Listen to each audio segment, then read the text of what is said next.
Hello, you're watching Afghannews with Mohsen Jamal. Afghan army officials say their troops have killed 32 insurgents in the western region of the country. Officials say 4 Afghan soldiers were also killed and at least 3 other soldiers were wounded Sunday in the fighting in Badghis province. This comes as a limited withdrawal of foreign troops is expected to begin in July ahead of a planned transition of responsibility to Afghan security forces due to be completed by the end of 2014.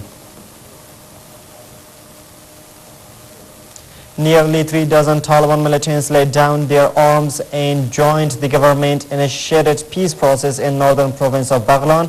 Provincial Governor Munshi Abdul Majid said Monday. Majid told a press conference that their move would be conducive to improving security situation while saying that 35 former militants under Mullah Bashar joined the peace process in Dandigori district on Sunday. The government has been calling on Taliban to give up insurgency and accept reconciliation offer, but the Taliban leadership has rejected the peace talks until the withdrawal of NATO-led troops from Afghanistan.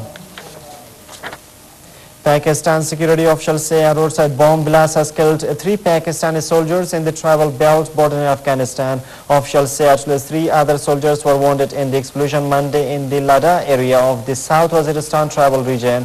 Militants have launched a number of attacks against Pakistani security forces following the May 2nd killing of Al-Qaeda leader Osama bin Laden by US forces. In the capital Islamabad, also a suicide attack killed at least 1 and wounded 2 others at a bank on Monday. Turkey's ruling Justice and Development Party has won a 3rd term in parliament, winning nearly 50% of the vote in the country's general election. But the AKP, led by Recep Tayyip Erdogan, the country's prime minister, fell short of its target of 330 seats on Sunday, which would have allowed it to press ahead with its plans to unilaterally rewrite the country's constitution. In a victory speech before thousands of flag-waving supporters in the capital Ankara, Erdogan pledged humility and said he would work with rivals. Erdogan said a new constitution replacing one introduced under martial law in 1982 was needed to make Turkey more democratic and to enhance individual freedoms. Meanwhile, a percussion bomb exploded in the southeast province of Sirnak late on Sunday, injuring 11, celebrating the victory of Kurdish candidates in the parliamentary elections, security and hospital officials said. A suicide attack has left 5 people dead and at least 25 wounded in the Iraqi southern oil port city of Basra, police sources have said. Monday's blast occurred when a suicide bomber in a car blew himself up outside a police brigade unit in this city. At least 4 bodies were brought to a local hospital, health officials said. All of the casualties were police personnel. A day earlier, 2 roadside bombs exploded next to a neighborhood soccer ground in southeast Baghdad, killing 3 people who were playing or watching, a police source said. 14 others were also wounded in the blast that took place in Baghdad's Al-Jihad district. Bahrain has begun the trials of 48 medical professionals accused of attempting to topple the monarchy. Those on trial include some of the country's top surgeons accused of supporting weeks of pro-democracy protests in the country.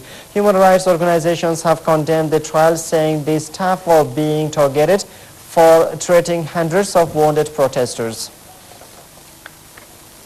Iran's opposition website Afghannews said security forces attacked pro-reform demonstrators gathering in Tehran on Sunday to mark the anniversary of the 2009 disputed presidential election. Witnesses say thousands of security personnel were deployed in Tehran to prevent a revival of the mass anti-government rallies that erupted after the 2009 vote. Another opposition website, Kalima, said hundreds of demonstrators were arrested by the security forces. Opposition websites had called for a silent rally to mark the vote, which reformists say was rigged to secure the hardline president's win, while authorities say was the healthiest since Iran's 1979 Islamic Revolution. Opposition leaders Mir Hossein Mousavi and Mahdi Karoubi, who spearheaded protests against President Mahmoud Ahmadinejad's re-election in 2009, had been placed under house arrest after calling for a rally on February 14th.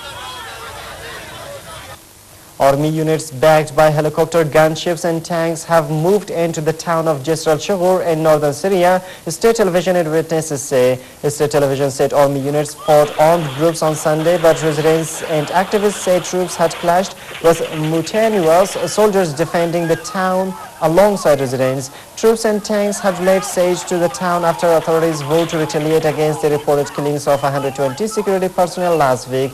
Residents who fled to Turkey said that thousands of young men, including soldiers and police, who switched sides and joined the uprising against President Bashar al-Assad, had armed themselves and planted dynamite at the town entrances. In that, rebels and forces of Libyan leader Muammar Gaddafi have fought over Zawiya, a major oil port just 50 kilometers west of Tripoli and in locations across the North African country. Libya's government said it has stopped opposition fighters from entering Zawiya, but rebels said they were continuing to fight for the town on Sunday after hours of battles. Musa Ibrahim, the government spokesman, said that Gaddafi's forces had total control of the area from Ashdabia in the east to the Tunisian border in the west. The developments came as NATO said it was taking necessary action to protect civilians west of Tripoli because they were under threat of attacks for openly challenging the regime. And that's all for now. Thanks for staying with us.